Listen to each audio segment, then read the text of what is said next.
Esta es una guerra por la vida y la vamos a ganar. El vocero tributario. Entender que no hay que temerle al tema de la tributación. El acontecer noticioso a nivel nacional, local e internacional. Tenemos el bono familia. La información más importante y de actualidad. Esta es una lucha de todos, de cada uno de nosotros. Esto es el vocero tributario.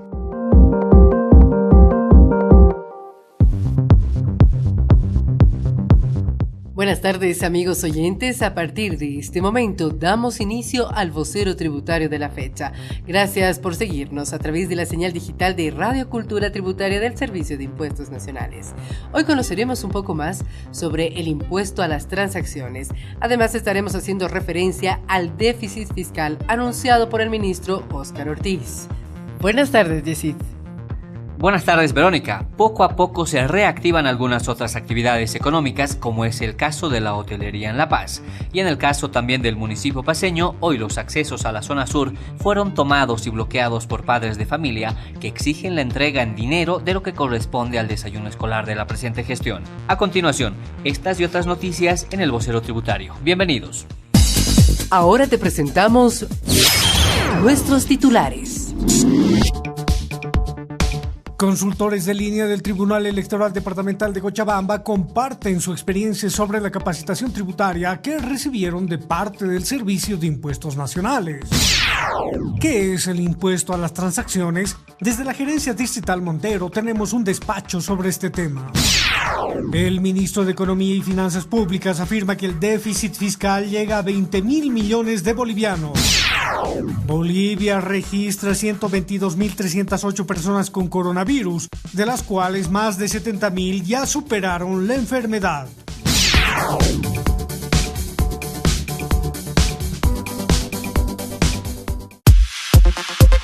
Ahora te presentamos Panorama Tributario Regional. Por solicitud del Tribunal Electoral Departamental de Cochabamba, el Servicio de Impuestos Nacionales capacitó ayer a 50 consultores individuales de línea que esa institución contratará para las elecciones del 18 de octubre. El personal técnico de la Gerencia Distrital Cochabamba del Servicio de Impuestos Nacionales explicó durante la capacitación temas como el llenado del formulario 110, régimen complementario al impuesto al valor agregado, RCIVA, y cómo inscribirse al Padrón Nacional de Contribuyentes, entre otros temas. La capacitación se llevó a cabo en el Salón de Eventos El Portal, que tiene capacidad para 1.000 personas, por lo que los 50 consultores estuvieron debidamente distanciados unos de otros. Además, se exigió el uso de barbijo y la aplicación de otras medidas de bioseguridad, como la desinfección de las manos con alcohol en gel y la limpieza de la suela de los zapatos. Nuestra colega Carol Mendia tiene preparado un despacho especial sobre esta actividad con testimonios de los consultores que asistieron y recibieron esta capacitación. Gracias, compañeros de la ciudad de La Paz. En esta oportunidad vamos a dar a conocer las diferentes percepciones de los consultores individuales de línea del Tribunal Electoral Departamental de Cochabamba que el día de ayer recibieron la capacitación acerca de lo que es el llenado del formulario 110, régimen complementario al impuesto al valor agregado, conocido como RCIVA. Es así de esta manera que también cabe recalcar en esta capacitación que se tomaron las diferentes medidas de bioseguridad. A continuación, tenemos las diferentes percepciones. Buenas tardes, mi nombre es Tania Mamani Villamontes, soy consultora en línea y actualmente vamos a trabajar con el Tribunal Electoral. El día de hoy vinieron a capacitarnos de impuestos nacionales. Me pareció una disertación muy clara, concreta, concisa y aparte que solucionó muchas dudas, nos explicaron muy bien sobre cómo se hace el registro para sacar el NIT. Me pareció muy agradable la presentación. Gracias. Muy buenas tardes, mi nombre es Álvaro Echeverría y sí me ha parecido bien la presentación del licenciado Flores y que nos va a servir de mucho en toda esta jornada. Bueno, con eso de haciendo las declaraciones juradas, creo que nosotros estamos ya claro cómo se realiza una apertura de un NIT. Buenas tardes, mi nombre es Sabina Morales. La capacitación que tuvimos hoy día estaba muy bien, nos ha aclarado algunas dudas que teníamos pendientes y posteriormente a ello también en cuanto a lo que hemos sacado el NIT, también debemos conocer que tenemos obligaciones que cumplir con lo que es de los impuestos. Buenas tardes, mi nombre es Gina Guasinabe y me ha parecido muy buena la capacitación que nos ha brindado el personal de Impuestos Nacionales, porque nos ha resuelto muchas dudas que teníamos acerca de los consultores en línea. Y muy claras sus explicaciones. Es entonces muy importante este relacionamiento que tiene el Servicio de Impuestos Nacionales con instituciones y empresas. Con esta información, compañeros, retorno a Estudios Centrales. Muchas gracias, Carol, por el reporte. El Servicio de Impuestos Nacionales efectuó la capacitación de consultores individuales por solicitud del Tribunal Electoral Departamental de Cochabamba, que organiza en este departamento las tareas correspondientes para los comicios del 18 de octubre.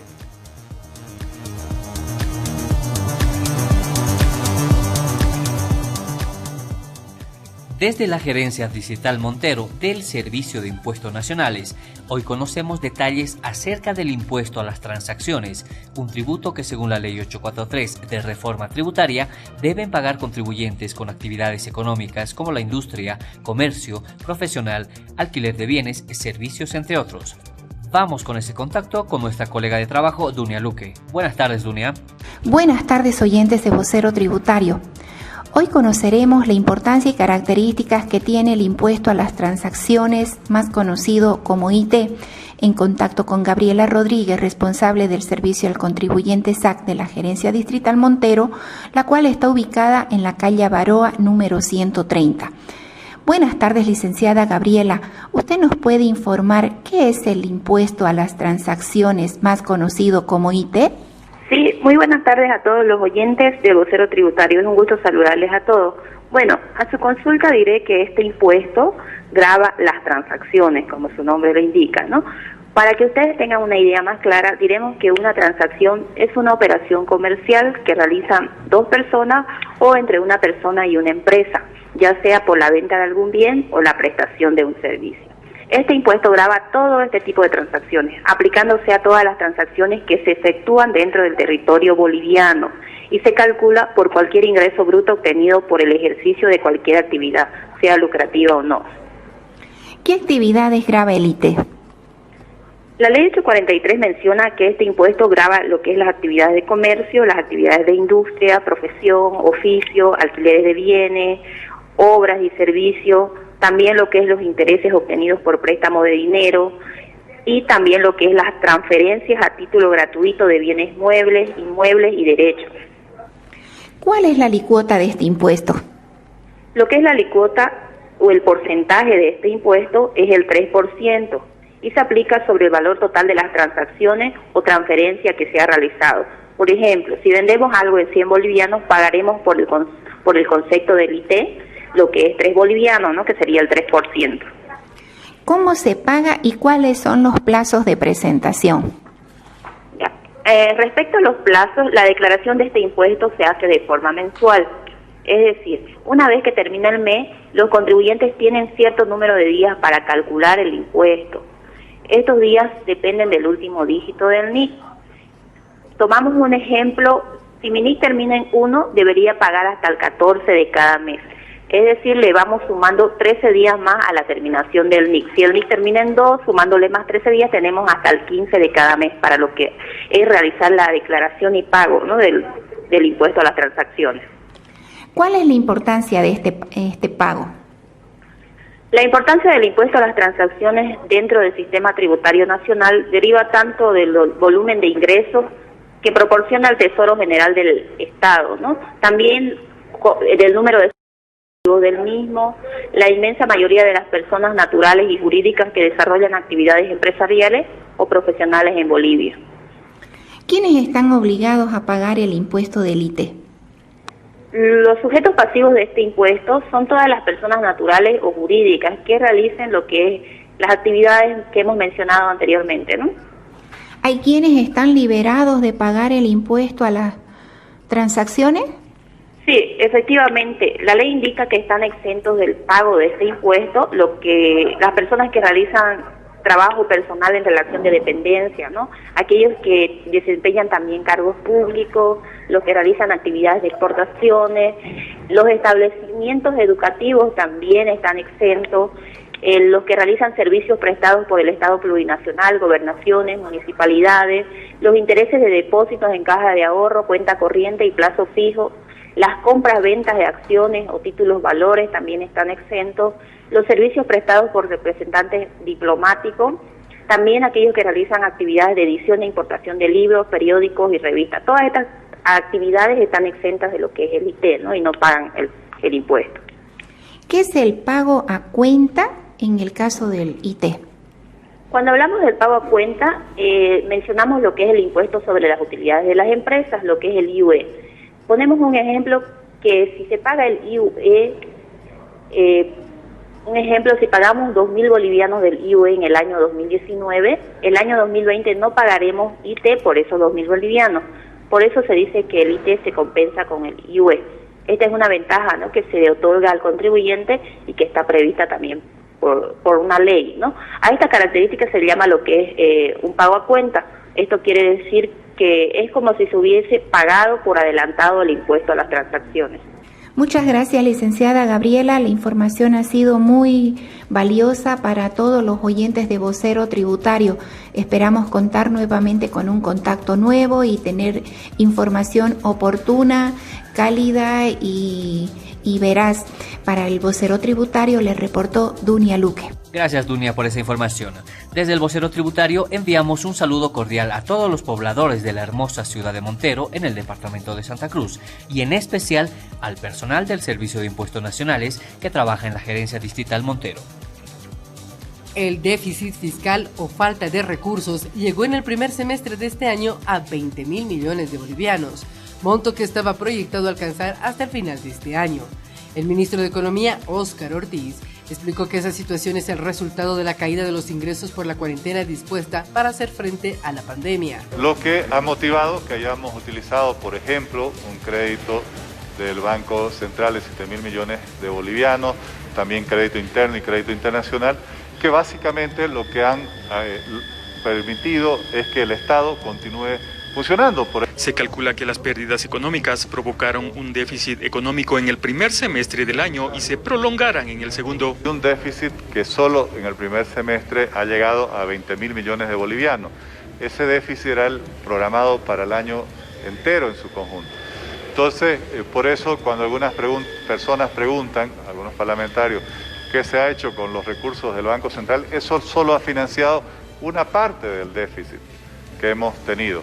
Y obviamente no hemos podido acceder prácticamente a créditos internacionales porque no han sido aprobados y estamos utilizando entonces muchos recursos internos.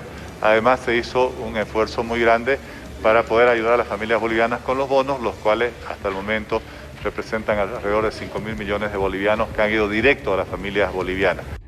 Hasta fines de año se proyectaba un déficit, falta de recursos o la diferencia entre los ingresos y egresos de 20.000 millones de bolivianos. Pero esa cifra se alcanzó en los primeros 6 meses de 2020 a consecuencia de la falta de ingresos producto de la presencia en el país del coronavirus. En marzo se declaró la cuarentena, que implicó la suspensión de gran parte de las actividades económicas y de servicios en Bolivia. Según La Razón, desde principios de septiembre se está en una franca flexibilización de las medidas de restricción para retomar las actividades en procura de la reactivación económica. En ese contexto, el gobierno nacional accedió a un crédito de 7.000 millones de bolivianos del Banco Central de Bolivia, con lo que se financió parte del déficit. El ministro Ortiz recordó que el órgano ejecutivo no pudo acceder a créditos internacionales porque el movimiento al socialismo bloqueó en el legislativo la aprobación de crédito externo como el gestionado ante el Fondo Monetario Internacional. Para paliar los efectos de la pandemia, el gobierno pagó los bonos familia, canasta familiar y universal. Además anunció el pago de otro bono, llamado Bono Salud, de 500 bolivianos. Pero la falta de recursos económicos frenó en seco esa nueva iniciativa gubernamental. Una pausa, enseguida retornamos. El Vocero Tributario. Aprovecha esta gran oportunidad. Forma parte de las empresas proveedoras de la Administración Tributaria. El Servicio de Impuestos Nacionales, en cumplimiento al principio de transparencia institucional, invita a las empresas legalmente establecidas en nuestro país a enviar sus datos para actualizar la lista de proveedores de la Administración Tributaria. El proceso de registro es muy sencillo. Si estás interesado, ingresa a la página web www.impuestos.gov.bo. Busca el acceso directo de esta invitación. Haz clic en el link y te saldrá la opción Registro de Proveedores.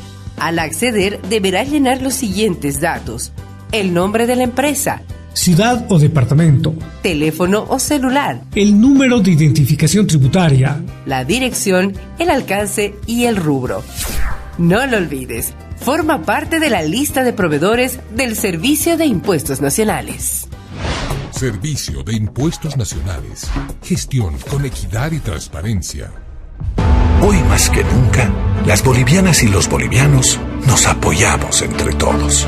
Como profesionales, productores, empresarios, transportistas, comerciantes. Porque a pesar de las dificultades, unidos saldremos adelante. En Impuestos Nacionales aplaudimos todo el esfuerzo que hacen las bolivianas y los bolivianos para fortalecer nuestra economía. Gracias. Tu compromiso nos inspira a cumplir con Bolivia para que el país, la economía, la salud y la vida continúen.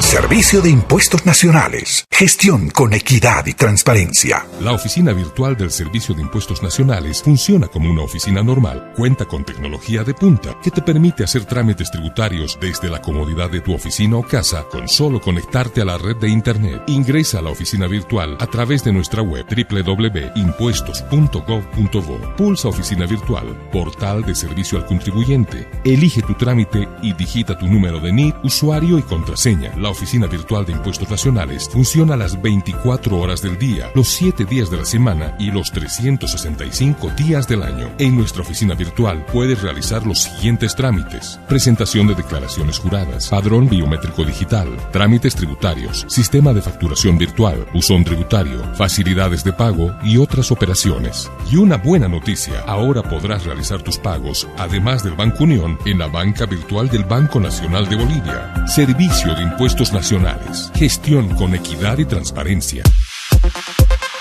Ahora te presentamos Panorama Social.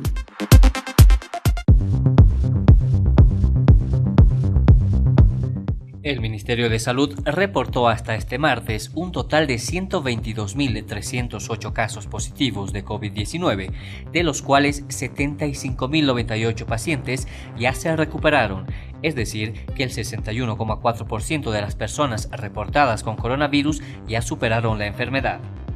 El reporte epidemiológico de este martes muestra que se registraron 704 nuevos contagios de coronavirus, de los cuales 172 se reportaron en el departamento de Potosí, en Tarija 147, en Santa Cruz 117, en La Paz 107, en Chuquisaca 78, en Cochabamba 42, en Beni 25, en Oruro 14 y en Pando 2.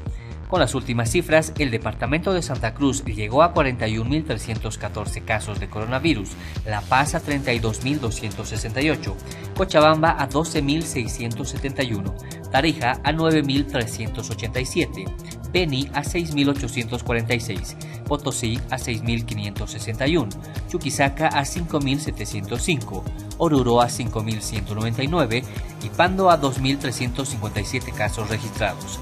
El reporte también muestra 43 nuevos decesos de coronavirus en las últimas horas. En Santa Cruz se reportaron 20 fallecidos, en Chuquisaca 8, Cochabamba 5, Potosí 4, Tarija 4 y Beni 2. Con estas nuevas cifras, el número de víctimas fatales por coronavirus llegó a 7.097 en todo el país. Gracias por continuar en sintonía del vocero tributario. El alcalde de La Paz, Luis Revilla, informó este martes la autorización para que los hospedajes y hotelería reanuden sus servicios a partir del 12 de septiembre al 30% de su capacidad, en función a las nuevas determinaciones que asumió el Centro de Operaciones de Emergencias Departamental en el marco del postconfinamiento. El Centro de Operaciones de Emergencias Departamental de La Paz determinó el lunes por la noche autorizar la circulación de personas y tránsito vehicular desde este fin de semana entre las 5 de la mañana y las 4 de la tarde. Revilla añadió que el transporte público podrá circular desde este fin de semana de acuerdo con la restricción por número de placas que rige durante la semana, es decir, par e impar. Pero lo importante es que para fines de semana están autorizadas la circulación de personas entre las 5 de la mañana hasta las 16 horas y lo mismo la circulación de los vehículos. En el caso del transporte público, el 50% par, impar, tal cual también se está desarrollando este servicio los días de semana, de lunes a viernes en nuestro municipio. Las actividades económicas vinculadas al abastecimiento de alimentos funcionarán de 7 hasta las 15 horas, sábado y domingo. El comercio y servicios de 8 a 15 horas. Los locales de expendio de alimentos preparados con recojo en el local hasta las 15 horas. No se olviden ustedes que esto es diferente al delivery. Estamos hablando de que una persona vaya y recoja los alimentos en el local y se los lleve a su casa. Eso va a funcionar hasta las 15 horas. Sin embargo, el servicio de delivery, les recuerdo a todos, está autorizado hasta las 22 horas, todos los días, incluidos también los sábados y domingos, y eso se va a mantener sin ninguna modificación. En el caso del comercio en vía pública, están autorizadas las mañaneras de 6 a 9 de la mañana, los estables de 9 a 15 y los horarios y nocturnos, que así es como se denominan de acuerdo a la patente, entre las 10 de la mañana y las 15 horas. Estas disposiciones apuntan a fortalecer la reactivación de la economía en el municipio paceño. Con este propósito, los fines de semana, las actividades económicas vinculadas al abastecimiento de alimentos funcionarán desde las 7 de la mañana hasta las 15 horas y de comercio y servicios de 8 de la mañana a 15 horas también.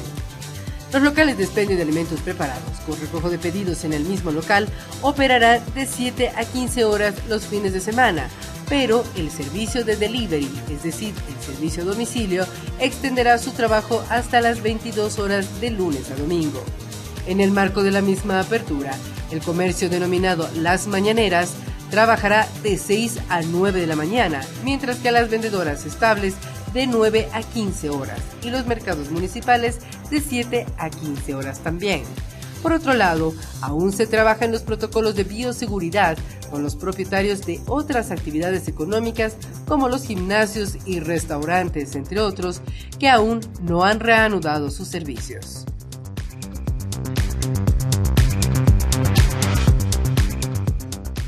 La zona central y la zona sur de la ciudad de La Paz amanecieron colapsadas por decenas de bloqueos de padres de familia de establecimientos fiscales que exigen a la alcaldía el pago del desayuno escolar. Los movilizados cerraron desde tempranas horas de este miércoles la vía de acceso a la avenida Zabaleta, que conecta Miraflores con Obrajes. Además, instalaron puntos de bloqueo sobre las concurridas avenidas 14 de septiembre y Hernando Siles en Obrajes, con el consiguiente colapso del transporte vehicular en una hora en la que cientos de miles de personas se trasladan tanto hacia el centro de la ciudad como hacia la zona sur. Los movilizados también cerraron calles y avenidas que conectan Obrajes con el barrio municipal, Bellavista, Bosque de Bolonia, Sehuencoma, Irpavi, Callapa y otros barrios de la zona sur. Los bloqueos llegaron incluso a cerrar vías en la misma avenida Valliviana en Calacoto. Reportes de medios de comunicación como ATV alertaron además de bloqueos en la avenida Montes, en el corazón mismo del centro paceño, y en otras zonas como Pampajasi, en la ladera este. Hay familias, hay alumnos que están en crisis. Nosotros como presidentes de juntas de padres de familia estamos todos los días haciendo cotas, haciendo colectas a nuestras familias de escasos recursos. Y la verdad, ¿hasta cuándo vamos a estar tolerando esta retórica del alcalde? A media mañana la policía intervino a algunos puntos de bloqueo en Obrajes y Calacoto, ante lo cual representantes de los manifestantes advirtieron que mañana volverán a cerrar esas vías. Además, otros grupos de padres de familia se dirigirán al Palacio Consistorial ubicado en la calle Mercado, en pleno centro de la ciudad de La Paz, para bloquear ese lugar y las vías aledañas frente a la falta de respuesta de la alcaldía sobre el destino del dinero dispuesto para el desayuno escolar de la gestión 2020. La alcaldía de Cochabamba adjudicó en medio de observaciones el nuevo botadero al consorcio GES, Tecnología Limpia y Asociados, grupo empresarial que prevé invertir 294 millones de bolivianos en un nuevo vertedero. La adjudicación se hizo en base al decreto ejecutivo número 076/2020 de 20 de marzo de 2020 y luego de la aprobación del informe de la Comisión Calificadora de la Contratación Directa número 03/2020 de 3 de septiembre para la concesión administrativa de servicio de tratamiento y disposición final de residuos sólidos urbanos. La concesión se realizó por 188 bolivianos por tonelada de basura, con una inversión de 294 millones de bolivianos durante 20 años. Según el periódico Los Tiempos, la comisión calificadora aseguró que la empresa cumplió con los requisitos establecidos en las especificaciones técnicas y condiciones adicionales requeridos por el Gobierno Autónomo Municipal de Cochabamba. La adjudicación se hizo sin licitación y con 6 empresas invitadas para una contratación directa: Trimex International Group, Sustentare, Colina, Terza, Vega, Grupo Empresarial de Energía Sostenible, GES. La firma se realiza en medio de un nuevo conflicto por el botadero de Caracara, de parte de vecinos que exigen el cierre definitivo del vertedero, incluso condicionando al levantar la medida de presión a la firma de un nuevo contrato del botadero. Sobre su experiencia específica, algunos de los otros proponentes expresaron que se trata de un consorcio con experiencia, sobre todo en construcción con proyectos en Santa Cruz. El representante de la empresa adjudicataria, Grover Paz Quiroga, afirmó que ya tienen experiencia en el sector, que se puede evidenciar porque ya administraban el botadero del municipio de Montero en el departamento de Santa Cruz. Ahora te presentamos Panorama Político. Al menos 4 veedores internacionales y 2 alianzas interinstitucionales del país encargadas de la observación electoral doméstica velarán por la transparencia de los comicios generales previstos para el 18 de octubre. El Tribunal Supremo Electoral adelantó que otras misiones de menor tamaño y alcance también visitarán el país para observar y garantizar el normal desarrollo del proceso electoral luego del presunto fraude electoral de 2019. Europea va a desplegar una misión de expertos reforzada. Esta es una buena señal para el proceso electoral. La Unión Europea se suma a la expresión de interés, de voluntad que ya ha señalado la Organización de los Estados Americanos, así como el Centro Carter y la Unión de Organismos Electorales de América, UNIORE, de acompañar el proceso electoral, de poder observarlo en la mayor cantidad posible de sus etapas, de sus fases, por supuesto, de la jornada de votación. Habrán también otras misiones de observación más pequeñas que lleguen al país, así como algunas asociaciones de observación electoral local que se están constituyendo. El organismo electoral lo ha señalado en reiteradas oportunidades: cuantos más ojos observen el proceso, tanto mejor para el Tribunal Supremo Electoral como para el mismo proceso electoral. Bienvenidas. La autoridad aseguró que los veedores estarán presentes, pero que aún no están definidas las características específicas del despliegue del personal de cada institución extranjera. La Organización de los Estados Americanos, la Unión Europea, la Unión Interamericana de Organismos Electorales y el Centro Carter son las 4 misiones veedoras que confirmaron su asistencia al país.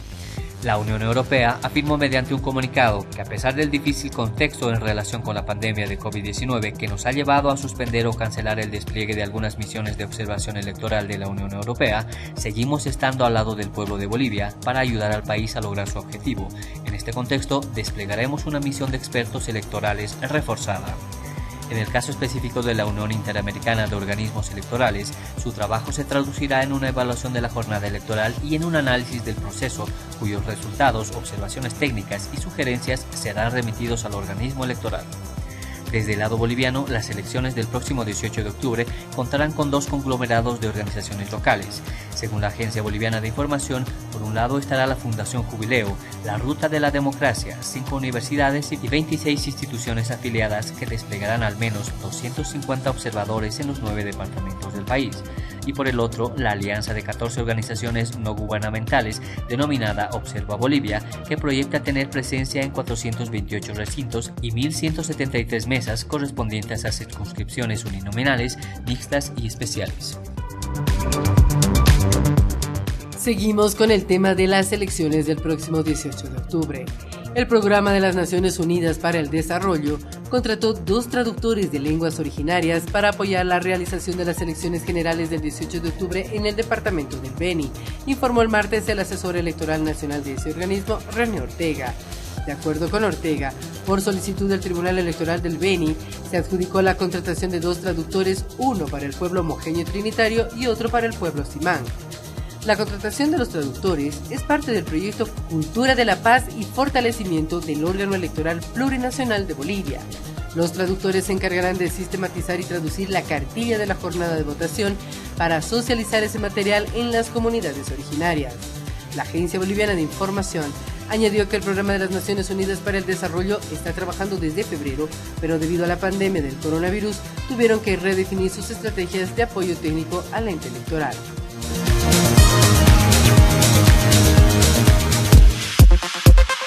Ahora te presentamos Panorama Deportivo.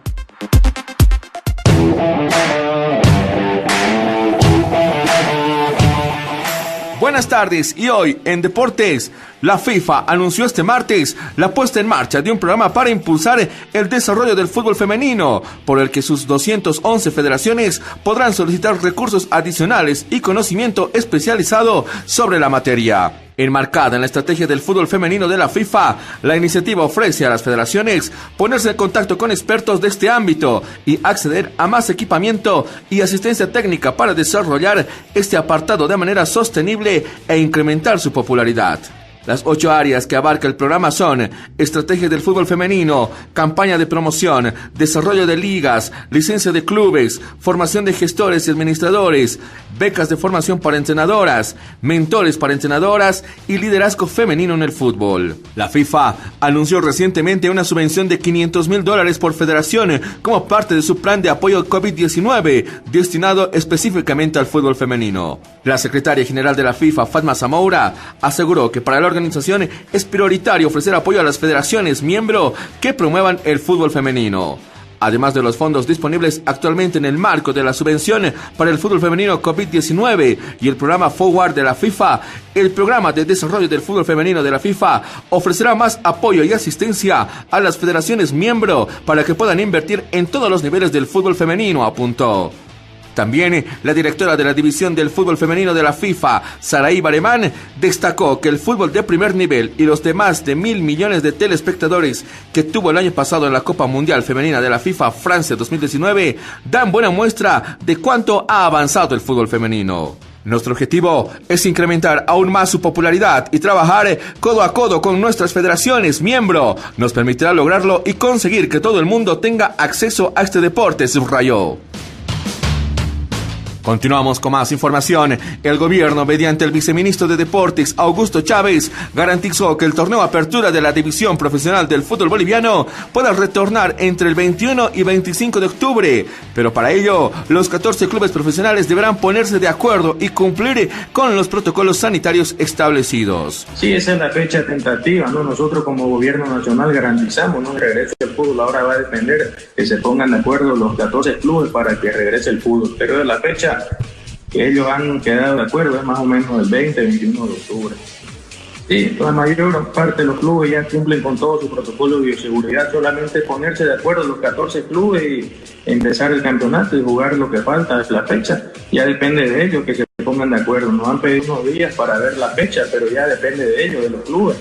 Están de acuerdo los 14 clubes y siempre y cuando cumplan con todos los protocolos de bioseguridad y a puerta cerrada, es sin público, ¿no? Chávez confirmó que la mayor parte de los equipos cumple con los requisitos sanitarios para retornar a esta actividad. El 21 y 25 de octubre son las fechas tentativas que la Federación Boliviana de Fútbol habría propuesto a las autoridades gubernamentales para que el torneo local pueda volver a las competencias, siempre bajo las medidas y protocolos de bioseguridad establecidos. 6 de los 14 equipos que conforman la máxima categoría del balompié nacional reanudaron entrenamientos con el objetivo de retomar la competencia. Los otros 8 no lo hicieron debido a razones de diversa índole. Los que vienen trabajando son Bolívar, Wilstermann, Oriente Petrolero, Blooming, Royal Party y Guavirá, pero se prevé que The Strongest y Over Ready también puedan sumarse a los trabajos a corto plazo. Según La Razón, el viceministro también ratificó que el corredor internacional de bioseguridad fue aprobado por el gobierno y por ende está completamente garantizado que tanto los cotejos por Copa Libertadores, en las que intervienen Bolívar y Wilstermann, como las eliminatorias al Mundial de Qatar 2022 se jueguen en territorio nacional. Jugar estos partidos en las sedes, que son en la ciudad de La Paz y en la ciudad de Cochabamba, está todo ok, ¿no? El corredor sanitario aprobado. En esta visita que estamos teniendo a los 9 departamentos también estamos viendo el tema de los protocolos de bioseguridad, como parte del Viceministerio de Deportes podemos ayudarlos, ¿no? A los deportistas, eso estamos viendo, para sacar un poco el presupuesto y ayudar a los deportistas para que se retire el deporte a nivel nacional. Para finalizar, vámonos al ámbito internacional. El entrenador de la selección uruguaya, Óscar Tabarez, manifestó sus dudas acerca del inicio de las eliminatorias sudamericanas en octubre y se refirió a la incertidumbre sobre los destinos de Luis Suárez y Edinson Cavani en sus clubes. Nosotros empezamos a reunirnos en base a ese calendario. Ahora, si se concreta o no, tengo mis dudas, dijo Tabarez en una entrevista con la local Radio Sport 890. En referencia al fixture publicado el viernes por la FIFA, que ratificó el inicio de las eliminatorias sudamericanas para el 8 de octubre. Creo que todavía hay incertidumbre y muchas cosas que quisiera saber cómo se van a implementar, sostuvo el director técnico sobre las medidas sanitarias que deberán tomar los países de Conmebol, recordando que en Uruguay la marcha de la pandemia de COVID-19 está en una situación comparativamente favorable. Hay que ver cuál es la realidad cuando se esté en marcha. Para nosotros es muy distinto jugar acá que visitar otros países a donde hay más riesgo de contagio, agregó. Tabarez, de 73 años, a cargo de la Celeste desde el 2006, también fue consultado sobre la situación de Suárez y Cavani, quienes todavía no tienen claro en qué club jugarán la próxima temporada y su posible falta de rodaje en el campo. El caso de Suárez no me preocupa demasiado. Hasta hace muy poquito tiempo estaba jugando la Liga Española, la Champions League, y ahora surgió esto de que se iría. Pero él está entrenando en el Barcelona, y si consigue otro equipo, irá a otro equipo, reflexionó. Por ende, aseguró no creer que dentro de un mes, si empiezan las eliminatorias, haya problemas con Suárez. La situación de Cavani es otra, admitió. La última actuación del profesional delantero fue el 11 de marzo en un partido entre el Paris Saint-Germain y el Borussia Dortmund. Días después, aterrizó en Uruguay, donde permaneció 5 meses de cuarentena, tiempo en el que terminó su contrato con el PSG. Desde entonces, hay muchos rumores, pero ninguna concreción sobre su futuro club.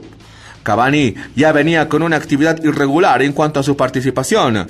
La última etapa que le quedaba en el PSG no estuvo y después las cosas no se dieron para que pueda estar entrenando con un equipo, resumió Tabarez. En algún momento sí, vamos a tener que hablar no solo con Cavani, sino con otros jugadores de cómo está la situación en este momento, ya pensando en la posible fecha del reinicio de las eliminatorias. Hasta aquí las noticias deportivas en el Vocero Tributario. Estás escuchando por RCT Radio Cultura Tributaria El Vocero Tributario. Hoy más que nunca te pedimos que mantengas las medidas de protección contra el coronavirus. No dejes de usar el barbijo en ningún momento cuando estés fuera de casa. Mantén una distancia mínima de 1,5 metros con las demás personas en lugares concurridos. Y lávate o desinféctate las manos varias veces al día, sobre todo después de tocar las perillas de las puertas, pasamanos o recibir papeles o dinero. Cumple con todas estas medidas de bioseguridad y así evitarás el contagio tuyo o de tu familia. No bajes los brazos en ningún momento. Protégete. Gracias por su sintonía. Con el Vocero Tributario será hasta el día de mañana. Buenas tardes. Permiso. Hasta aquí presentamos El Vocero Tributario. La información más importante y de actualidad. Hasta la próxima. El Vocero Tributario.